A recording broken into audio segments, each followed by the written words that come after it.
A few years ago, if someone had told me that one of the best businesses I could own might be a laundromat, a parking lot, or a small HVAC company, I probably would have ignored them.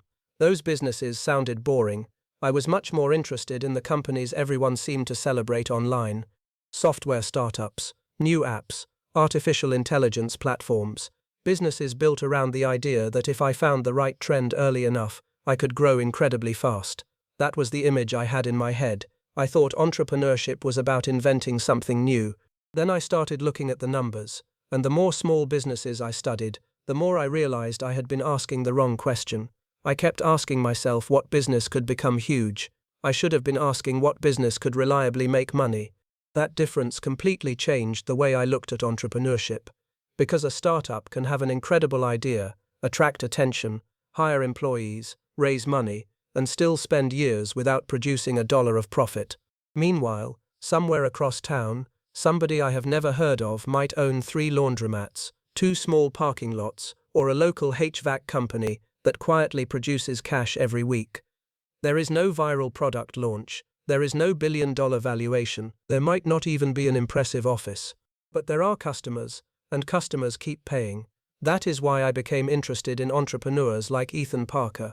Instead of trying to predict the next massive trend, I started thinking the way someone like Ethan would think. I would look for businesses where demand already existed. People already needed their cars washed. People already needed clean clothes. Air conditioners already broke. Cars already needed repairs. Lawns kept growing. Businesses still needed cleaning. People still needed somewhere to store things. Trash still had to disappear. None of those problems were exciting. That was exactly what made them interesting. I was not trying to convince customers that they had a new problem. The problem already existed. My job was simply to solve it profitably. That sounds obvious, but financially it changes almost everything. If I launch a completely new product, I may have to spend heavily on marketing before I even know whether people want it. If I open or acquire a proven small business, I can often study existing demand before I commit. I can estimate how many customers already use the service. I can look at average transaction size. I can examine labor costs, rent, equipment, utilities, maintenance, and competition. Most importantly, I can ask one question that trendy startup stories sometimes avoid for years. After every expense is paid, how much cash is actually left? That became the number I cared about. Not followers, not downloads, not valuation, cash. Because I started noticing something uncomfortable. A business could have $100,000 in annual revenue and still be a terrible business if $99,000 disappeared into wages, rent, equipment, debt, supplies, repairs, taxes, and other expenses. At the same time, a much smaller business could generate only $30,000 in revenue but keep a healthier percentage of every sale. The smaller company could actually make me wealthier. That was my first major expectation reversal. I had always assumed bigger meant better. It does not. Profitable means better. Consistent can be better. Predictable can be better. And sometimes boring is exactly what makes a business valuable. That is when I started building a list. I wanted businesses that solved ordinary problems, had repeat customers, generated revenue throughout the week, and did not depend on one brilliant invention becoming famous. The more I compared them, the pattern became clearer. I was not buying excitement. I was buying existing demand, repeat customers, understandable costs, and the possibility of improving a business that already worked. Once I had that list, I stopped looking at these businesses as 10 separate ideas and started looking for the financial pattern they had in common. The first thing I noticed was frequency. A customer does not need a new app every week, but they may need laundry every week. A family may wash its car several times a month. An office may pay for cleaning every night. A homeowner may need HVAC service repeatedly. That repeat behavior matters. If I need a new customer for every sale, my marketing costs never stop. But if the same customer keeps returning, one transaction can become a longer financial relationship. Take a laundromat. Imagine I own a laundromat in Nashville, Tennessee. I do not need the whole city. I only need a dependable group of regular customers. Every wash and dryer cycle creates revenue. If I add larger machines, card payments, detergent vending, or wash and fold service, the same customer can spend more without me finding another person. That is how I increase average transaction value. The same logic appears in HVAC. At first I might think the business earns money only when an air conditioner breaks. That would make revenue unpredictable. But a strong HVAC company can sell annual maintenance agreements. Now I am not waiting for something to fail before I earn money. Customers can pay for scheduled servicing throughout the year, creating recurring revenue and keeping my company in mind when a larger repair is needed. One customer is no longer one invoice. One customer can become years of invoices. This is why small businesses became interesting to me. Their demand is simple to understand. With a trendy startup, I may need to predict what consumers will want next year. With lawn care, I already know the grass will keep growing. With waste removal, I know households and businesses will keep producing trash. With auto repair, I know vehicles will wear down. With self-storage, I know people will move, downsize, renovate, inherit possessions and run out of space. But demand alone does not guarantee profit. That changed how I judged every opportunity. A busy business is not automatically a profitable business. A car wash can have cars lined up every Saturday and still struggle if rent is too high, equipment constantly breaks, utilities are badly controlled, or the owner borrowed too much to build it. A cleaning company can have contracts and still lose money if labor hours were estimated badly. A parking lot can look incredibly simple and still be a terrible investment if the lease absorbs most of the revenue. So I stopped asking only whether customers existed. I started asking what happened to each dollar after the customer paid me. Some businesses are labor-heavy, others depend on equipment, real estate, or working capital. The goal is finding a cost structure I can understand, control, and improve. That is where Tyler Bennett's approach started making sense to me. Instead of building 10 car washes, I would rather start with one location and make it stronger. I could upgrade equipment, improve signage, and sharpen local marketing. I could introduce monthly memberships, so occasional customers begin paying automatically. I could add premium wash packages, vacuums, detailing, or fleet accounts. Then I would watch the numbers. Did revenue increase? Did profit increase with it? Did the new equipment create enough extra cash flow to justify its cost? Did memberships make income more predictable? Only after one location proved the model would expansion make sense. That was another expectation reversal. I used to think growth meant opening more locations as quickly as possible. Now I understood that expansion can multiply a weak business just as easily as a strong one. If one location loses money, 5 locations can lose money 5 times faster. The real goal is not expansion first. The real goal is to build one profitable machine, understand why it works, and only then copy it. The more I studied these businesses, the more I realized that the real opportunity was not hidden in one magical industry. It was hidden in the way an ordinary business could be improved. A laundromat might already have customers, but perhaps the machines are old and inefficient. A car wash might have steady traffic, but the owner could be missing memberships. A cleaning company might have plenty of clients, but poor scheduling could leave workers driving across town for small jobs. That meant I did not necessarily need to invent a business. I could buy a functioning one and make it better. Instead of spending years proving that people wanted my idea, I could start with evidence that they already wanted the service. Suppose I found a neighborhood laundromat that had been operating for years. I would not simply look at its annual revenue and decide whether it was cheap. I would want to understand the entire machine behind that revenue. How many customers came through the doors? How much did each spend? What did electricity, water, repairs, rent, and labor cost? Then I would look for the gap between what the business was doing and what it could be doing. Maybe the machines were inefficient. Maybe the owner had never introduced digital payments, a loyalty program, or wash and fold service. None of these ideas were revolutionary. That was my point. Small improvements could create meaningful change when they were applied to an existing stream of customers.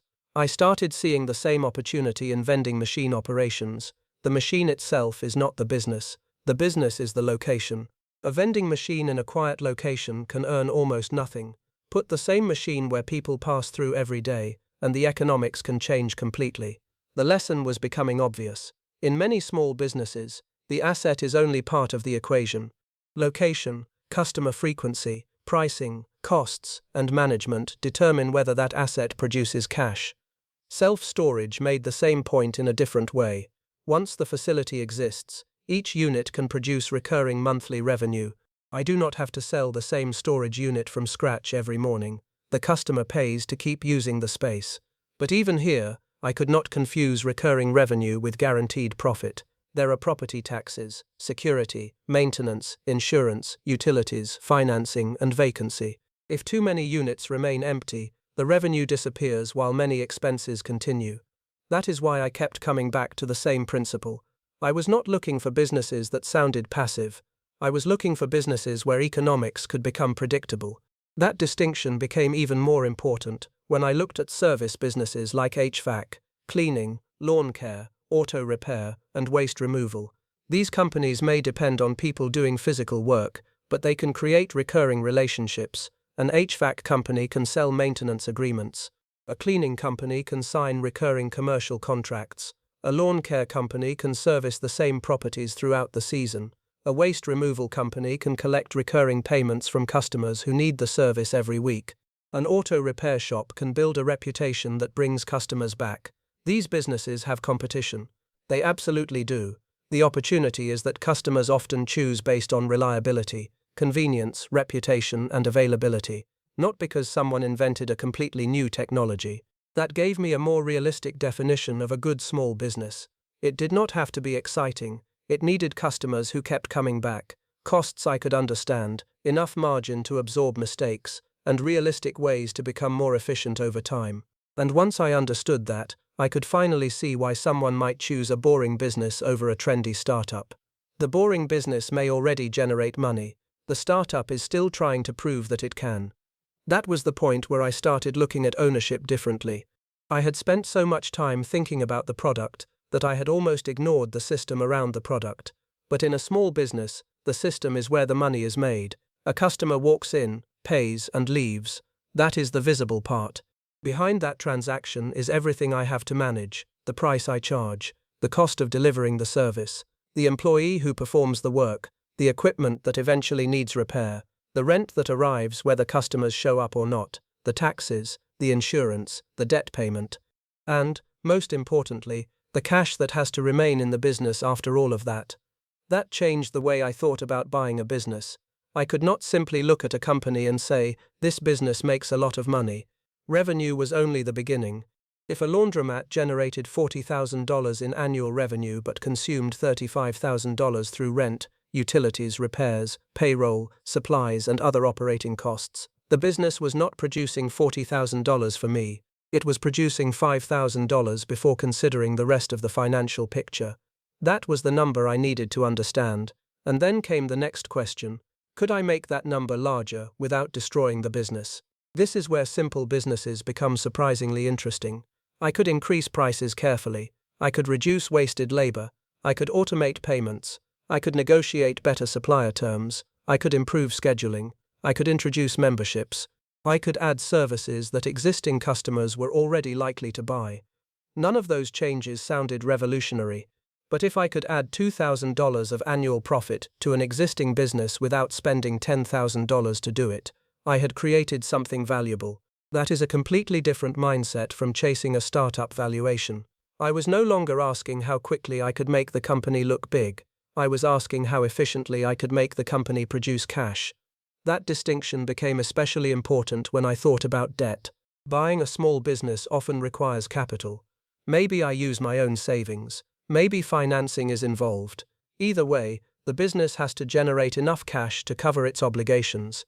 A business that looks profitable on paper can become uncomfortable very quickly if its cash is tied up in equipment, inventory, repairs, or slow-paying customers.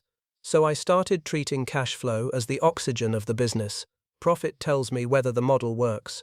Cash flow tells me whether the business can survive long enough to keep working. And that is where some owners get trapped. They see revenue increasing and assume they are winning. But higher revenue can require more employees, more inventory, more equipment, more vehicles, and more working capital. The company gets bigger, the owner gets busier, and somehow there is still not much money left. That was another expectation reversal I had to understand. Growth is not automatically wealth. Profitable growth is wealth. I could see this clearly in something as ordinary as a cleaning company. Suppose I sign 10 new clients. Revenue rises immediately. But if those contracts require additional employees, extra transportation, more supplies, more supervision, and longer payment periods, My expenses can rise almost as quickly as my sales. If I price those contracts badly, I can actually become poorer by becoming bigger. So the question is never simply, how much more can I sell? The better question is, how much profit does each additional sale create? That is the question I would carry into every business on the list. With an HVAC company, I would look at the profit from service calls and maintenance agreements. With a car wash, I would look at profit per vehicle and membership economics. With parking, I would examine occupancy, pricing, lease costs, maintenance, and location alone. Once I understood the difference between revenue and profit, I started looking at the next question. How do I turn one ordinary business into something much larger without taking unnecessary risks? The answer was not to open 10 locations immediately. It was to improve the first one until the numbers made sense. That sounds slower than the startup model I had been attracted to, but financially it was much more logical. If one location was profitable, I had evidence. If I could make that location more profitable, I had a stronger base. And if the process could be repeated, I had the beginning of a real business system. That was the part I found most interesting. I could start with something simple and then build layers on top of it. Take a neighborhood car wash. At first, I might make money from individual washes. That is the basic transaction. A customer arrives, pays, uses the service, and leaves. But I would not stop there. I could introduce a monthly membership. Instead of waiting for that customer to decide whether to return, I could create a recurring payment relationship. I could offer different wash packages. I could add vacuum stations or detailing. I could create fleet accounts for local businesses that need their vehicles cleaned regularly. I could improve the equipment so fewer employees were needed per transaction. And I could improve marketing so the location captured more of the traffic already passing nearby. None of those changes required me to invent a new technology. They required me to understand the customer and the economics. That was becoming the central lesson. A small business can grow in two directions. I can get more customers, or I can make each existing customer more valuable. The strongest businesses often do both. The same principle works in HVAC. Suppose I own a small company that earns money mainly from emergency repairs. That can produce good revenue, but it can also make the business unpredictable, so I could build maintenance agreements. Customers pay for scheduled inspections and service. I create recurring revenue, and I also create a relationship that may lead to larger repair or replacement work later. Now the business is not simply waiting for equipment to break. It has a reason to stay connected to the customer. That is a powerful shift. I started realizing that many ordinary businesses have this hidden layer of opportunity. The owner may already have the customers. The owner may already have the employees. The owner may already have the location. The owner may already have the equipment. What is missing is often better management of what already exists. That is where someone like Tyler Bennett could create an advantage. He does not need to prove that people want car washes. He needs to prove that his particular location can serve them profitably. If the first location works, he can document the process. How many employees are needed? How much does each vehicle cost to service? What equipment creates the biggest efficiency gain? How much does membership revenue contribute? Which marketing channels actually produce paying customers? What does the business earn after every expense? Once those answers become predictable, expansion becomes less of a gamble. I could then take the same operating system to another neighborhood, but I would still have to be careful. A successful first location does not guarantee a successful second location. The new site might have weaker traffic, rent might be higher, competition might be stronger, customers might behave differently. That is why I started thinking of expansion as a test, not a victory lap. The goal was not to collect locations. The goal was to reproduce profit, and that distinction matters because every additional location adds another layer of risk. More equipment means more maintenance. More employees mean more payroll. More locations mean more management. More debt means more fixed payments. A business can look impressive from the outside while becoming fragile underneath. That was exactly what I wanted to avoid. I wanted growth that the existing cash flow could support, and that was the real advantage I saw in these businesses. I did not need to predict the future perfectly. I needed to understand the present well enough to improve it. The next question was how to choose which business deserved my money. Because not every boring business is a good business. Some have weak margins, expensive equipment, difficult customers, or too much competition. The opportunity was to find businesses with economics strong enough to survive bad months and support expansion well.